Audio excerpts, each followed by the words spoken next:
Good day, everyone, and thank you for standing by.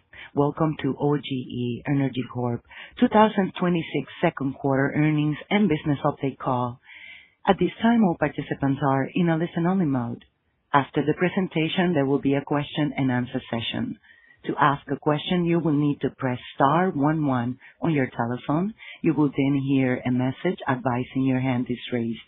To withdraw your question, please press star 11 again. Please be advised that today's conference is being recorded. Now it's my pleasure to hand the conference to Casey Strange, Investor Relations Senior Manager, for opening comments. Thank you, Carmen, and good morning, everyone, and welcome to our call.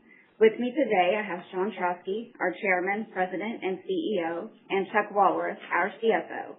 In terms of the call today, we will first hear from Sean, followed by an explanation from Chuck of financial results, and finally, as always, we will answer your questions. I would like to remind you that this conference is being webcast, and you may follow along at OGE.com. In addition, the conference call and accompanying slides will be archived following the call on that same website. Before we begin the presentation, I would like to direct your attention to the Safe Harbor Statement regarding forward-looking statements. This is an SEC requirement for financial statements and simply states that we cannot guarantee forward-looking financial results, but this is our best estimate to date. I will now turn the call over to Sean for his opening remarks. Sean? Thank you, Casey. Good morning, everyone. Thank you for joining us today. This morning, we reported consolidated earnings of 56 cents per share. Before Chuck discusses our second quarter financial results, I'll spend a few minutes on the actions and milestones that are shaping the remainder of 2026. To start, I want to recognize our team for their stellar work following severe weather in June and July. In each instance, their response was both safe and swift, and it reflected the best of our company, a strong commitment to reliability and service to our customers, and I'm grateful for our crews, operations, and customer service teams, and everyone who was involved. We continue to make progress on several important filings that support our ability to serve growing customer needs while protecting affordability for our customers. We filed the Google special contract on May 1st in Oklahoma, and that filing now has a procedural schedule, and we're pleased to have a defined path forward and expect this matter to move toward resolution before the end of the year. On June 17th, we also filed our Oklahoma large load tariff. This filing establishes a framework for serving loads greater than 75 megawatts that is aligned with recently passed state legislation. Importantly, the tariff is designed to support economic development and new load growth while protecting existing customers. It also reflects the spirit of the White House Ratepayer Protection Pledge, which we've recently signed. And I'll join the Oklahoma governor and legislative authors in a couple of weeks in support of Oklahoma's Data Center Consumer Ratepayer Protection Act. We're approaching consumer protections from all angles and leading the way with our tariff, which goes further than any of these other measures. We're putting words into action by doing everything within our power to protect customers from increased costs. The key components of the tariff include funding upfront 100% of the cost to connect to the grid, a minimum 15-year commitment, minimum billing and collateral requirements, along with early termination and capacity reduction fees, a consumer protection charge, which provides a regulatory backstop if future impacts to existing customers emerge, and lastly, our proposed customer affordability charge would benefit residential customers to the tune of $25 to $30 million annually for a typical 1 gigawatt data center. Over time, we believe high energy demand customers like data centers can help bring down costs for all customers, but only when they connect to the grid under the regulated electricity model, which is consistently proven time and time again to provide the lowest cost electricity for all customers. Our tariff proposal is one of the ways we balance growth, reliability, and affordability for the customers and communities we serve, while remaining aligned with the laws in Oklahoma and Oklahoma Corporation Commission policies. Looking ahead, we remain focused on executing the key regulatory milestones that support our long-term plan. There is a positive proposed order for the Frontier Storage Project from Commissioner Bingman's office, and we expect it to be adopted in short order.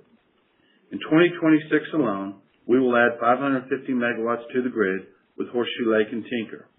We will add another 300 megawatts next year from the Frontier Storage Project. And the Horseshoe Lake units 13, 14, and 29 will add another 450 megawatts. We've averaged the addition of roughly 300 to 400 megawatts of capacity per year, and we will need to increase that to meet the growing demand on our system. We intend to make multiple filings throughout the balance of this year as we finalize evaluations and negotiations out of the RFP, and you could possibly see a filing this quarter. We continue to prepare for an Oklahoma rate review this quarter as well, and we are also monitoring SPP transmission notices to construct, currently expected in the fourth quarter.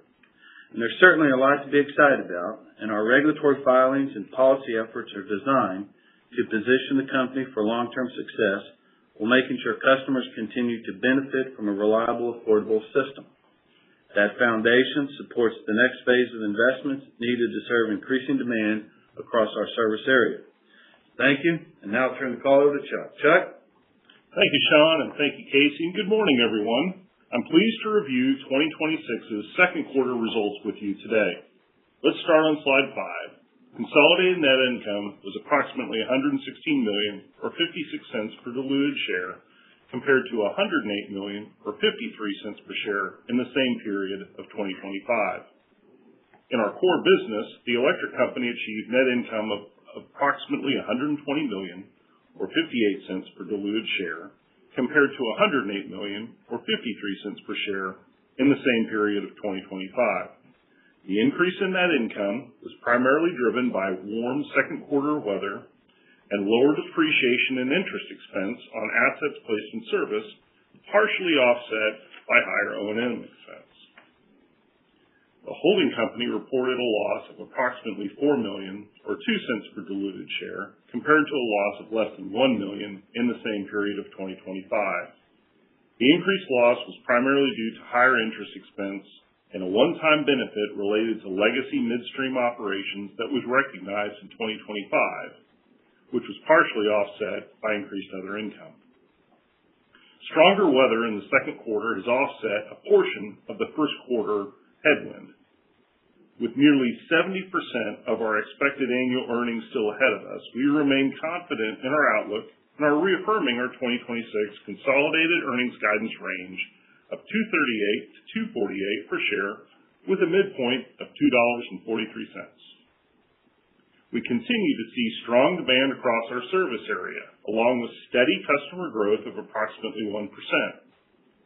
Two current large customers have shifted portions of their ramp schedules, thereby pushing a couple hundred megawatts further into the year. While the timing has shifted, customer commitments remain firmly in place.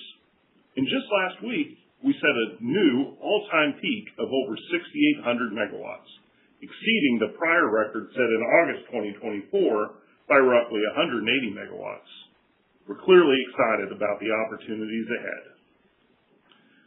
Turning to the capital plan, the initiatives Sean outlined continue to advance, providing greater clarity around future capital requirements. Together, they represent the next phase of our infrastructure investment needed to support increasing customer demand across our service area. By expanding system capacity and capability, these investments extend our growth runway and strengthen our long-term growth profile. They're also building momentum across our business and reinforcing the foundation for future value creation. Over the balance of the year, we expect to further refine project scope, timing, and capital needs as these initiatives move through the approval process. As projects advance and key approvals are received, we will expect to provide multiple capital updates and will update our financing strategy accordingly. Turning to financing, we have completed all planned financing activities for 2026 and continue to target credit supportive metrics, including maintaining FFO to debt of approximately 17% over the planning horizon. In closing, we continue to execute from a position of strength. We've reaffirmed our 2026 guidance and are advancing the regulatory and capital initiatives that will help shape the next phase of growth. We remain focused on balancing customer affordability with disciplined investment and believe we are well positioned to deliver sustainable value for our customers and shareholders for many years to come. With that, I'll turn it back to Sean, and we'll be happy to take your questions.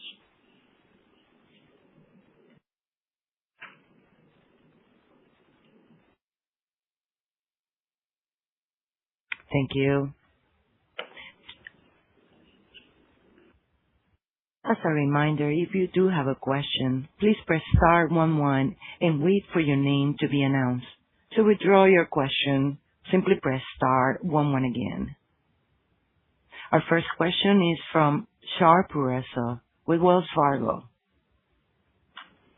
Good morning, team. This is Whitney Mutalamor dialing in for Shar. Good morning.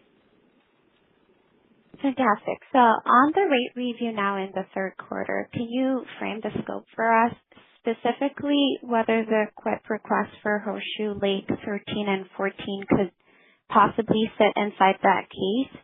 And if the Supreme Court rules while that case is pending, does QIP get picked up there, or does it need its own docket?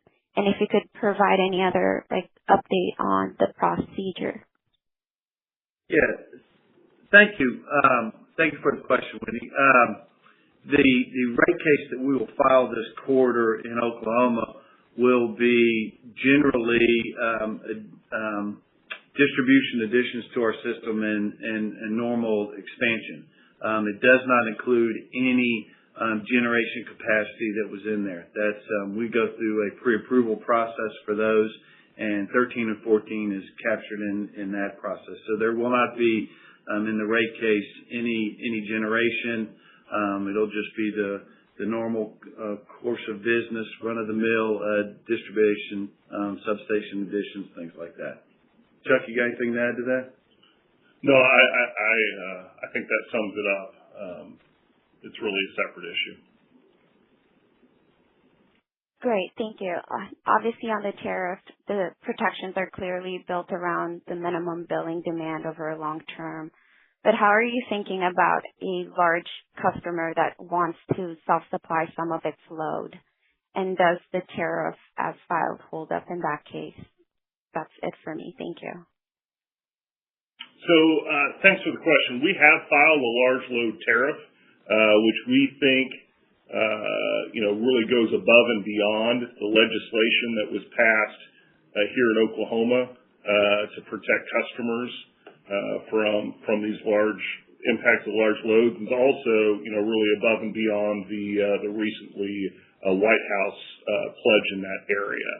So again, as Sean stated in his remarks, we believe that due to the network benefits of the fully regulated utility model, that is the way to achieve the best outcome for all customer types, large data centers and traditional customers as well. One moment for our Thank you. Thank you. Our next question comes from the line of Nick Campanella with Barclays. How are you doing? This is Michael Brown on for Nicholas Campanella. Good morning, Michael. Good morning. I know you're targeting to announce the NCC in the fourth quarter. Would that be before or after EEI? Well, we'd hope it'd be before EEI, but we're not necessarily in control of the award of the NTC. So we'll certainly announce it when we receive it. Thank you. My next question is, could you clarify the 200 megawatts that was shifted into the year, or is that correct? The ramp schedule of your two customers? Yeah, Michael. So it's really like we've said all along with some of these large loads. It's difficult to pinpoint the exact quarter, the exact day that they start, and to the extent that that shift that obviously can have a little bit of an impact on the near term. But what I can say, if it wasn't clear in my comments, was that these customers are currently online. They just started the ramp a little bit later in the year than we originally anticipated, really due to some issues on their side. But definitely they're ramping up, and we have full confidence that load will come on shortly. Thank you. That's it for my questions. Thank you. Our next question is from Julien Dumoulin-Smith with Jefferies. Yeah, hi, good morning. It's Brian Russo on for Julian. Hey, good morning, Brian. Hey, good morning, Sean. Hey, just to follow up on the Seminole to Shreveport line, assuming we get the notice to construct as early as October, what are the next steps in terms of rights of way, construction timing, and commercial operation date? I know it's preliminary, and then any updated cost estimates on that.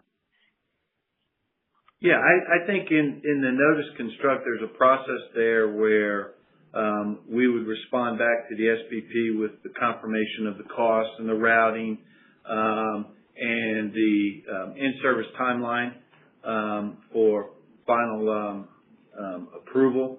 And then, once that's kind of ratified, we're off and running. And I think you should expect us to be able to deliver to you kind of what the cost or the investment schedule is by year, the timing, and just kind of any financing needs that would be associated with that. So I think there's there'll be some. So Brian, just to clarify that, there'll be a lot more clarity when we get the NTC, but it's really going to be incumbent upon us to kind of ratify that with routing, schedule, and costs. Okay, got it. And any thoughts on the upcoming SPP ITP for 2026? There's indications that it could be much larger than the 2025 ITP, which Seminole Shreveport line was a part of, which was arguably lower than many of us expected. Just wondering where OGE any sets in Oklahoma to participate in the upcoming ITP. Yeah, I think there's certainly a lot of discussion about potential opportunities. The ultimate decision there hasn't been made, and whether it's going to be 26 going to be greater or smaller than 25. There's a lot of different thoughts, a lot of different discussions going on. So we're certainly engaged in those discussions, and we would expect to be a very active participant in the construction of transmission in Oklahoma. Okay, one last question. I don't know, Brian. We can't forecast that for you at this point. Okay, and then just one last thing on the SPP. The accreditations for renewables, seem to be becoming more stringent. Does that bias you towards gas generation in these pending 2026 RFPs? I think so. I think directionally that is a big criteria in terms of the dollar cost of accredited capacity. But we do focus on the price of the product.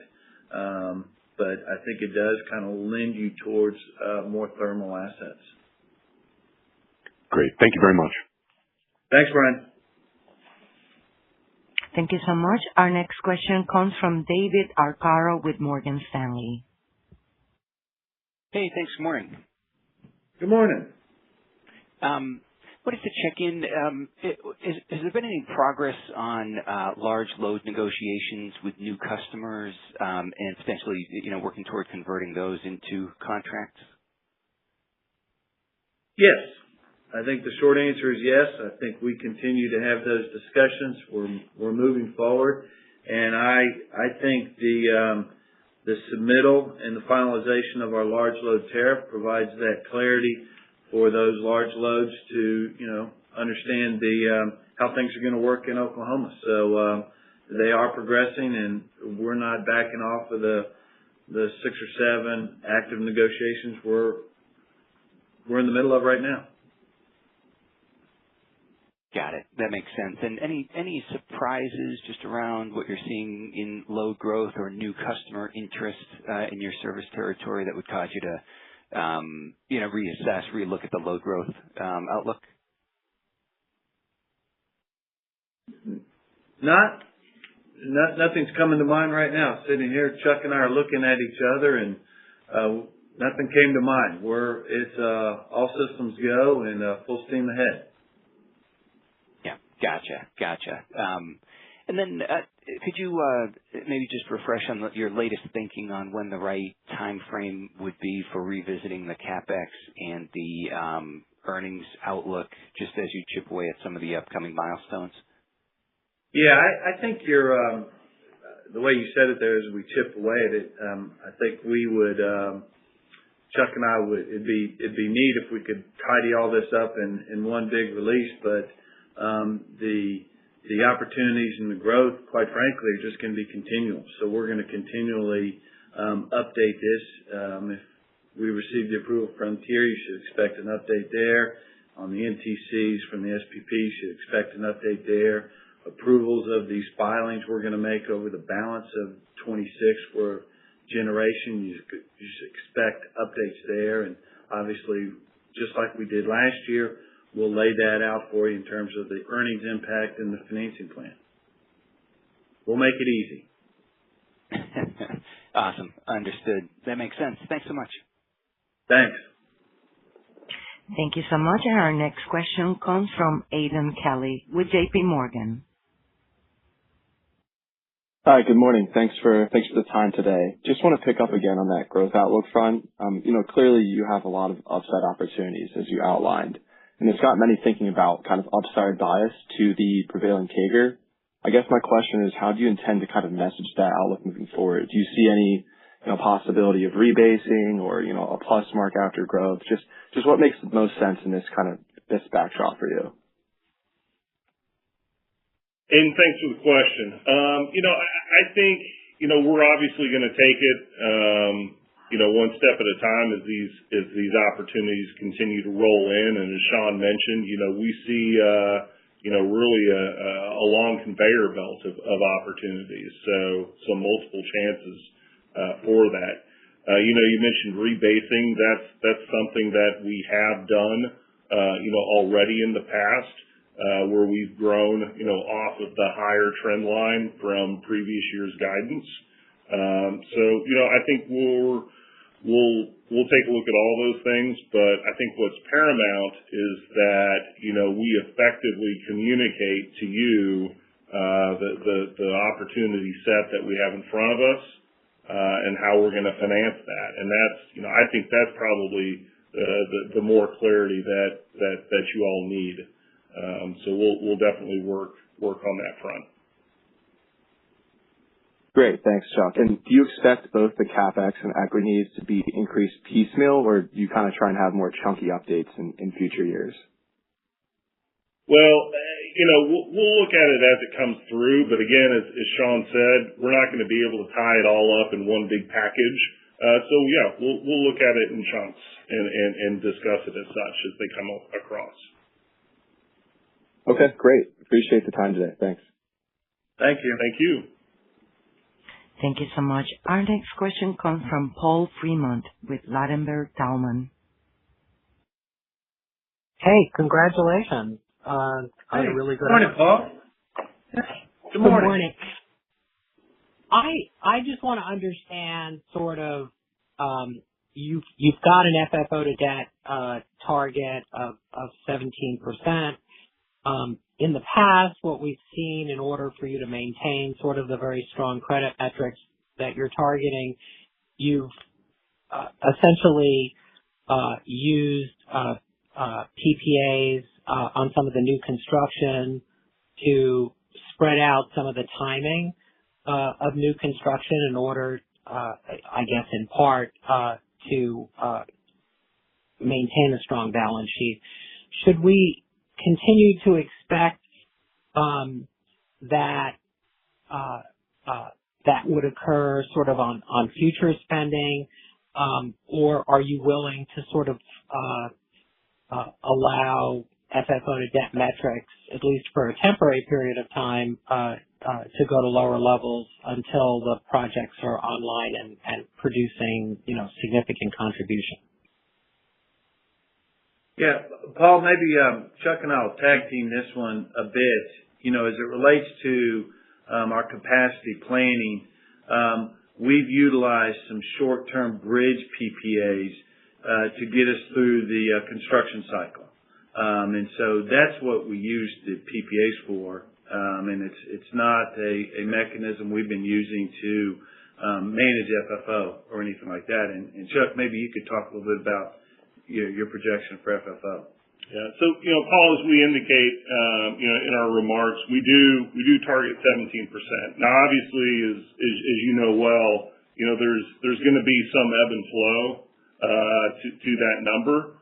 But that being said, it's important for us to maintain, basically in that zip code. And we showed it with the equity deal we did, last November. And we've also acknowledged that there's a whole host of tools out there to help with our capital stack, and we'll look at all of those in order to maintain that, as well as taking advantage of items like CWIP financing for the large transmission project that we've been talking about earlier this morning. So we've got a lot of tools at our disposal in order to meet that commitment. And then I guess in terms of turbine resources, do you see any issues for any of the RFPs that you're currently involved in terms of procuring the generation resources that are necessary in terms of the RFPs? Yeah, we're going through that evaluation right now. And we're doing it as quickly as we can, but we feel like we're in pretty good shape. And then maybe last question for me, for Shreveport to Seminole, is there any sort of determination on the split in miles for construction between you and AEP?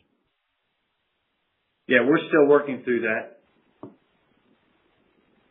So that would be known when they provide the NTC. We would sort of have the answer to that by then? Oh, absolutely. Absolutely. Because part and parcel of that is kind of the ultimate resolution of the routing. Yeah. Great. That's it for me. Thank you. Thanks, Paul. Have a great day. Thank you so much. And as a reminder, if you do have a question, simply press *11 to get in the queue. One moment. We have a question from Steve D'Ambrisi with RBC Capital Markets. Please proceed. Hey, Sean. Hey, Chuck. Thanks for taking the time this morning. Appreciate it. Hey, good morning, Steve. Good morning. Just had a quick one, kind of a follow-up on Brian's question about 2026 SPP, ITP process. Obviously, it's early, and I understand there's a lot of options that are being thrown around, but can you just remind us what in Oklahoma, if you have a ROFR on transmission that ends up in your substations or in your service territory, or how that works? I think there was some legislation, but maybe it went to the FERC. Because, just looking at the map, some of these maps that are in these ITP presentations, it looks like a lot of these potential 765 lines terminate at your substations. Yes. So I'm familiar with that map.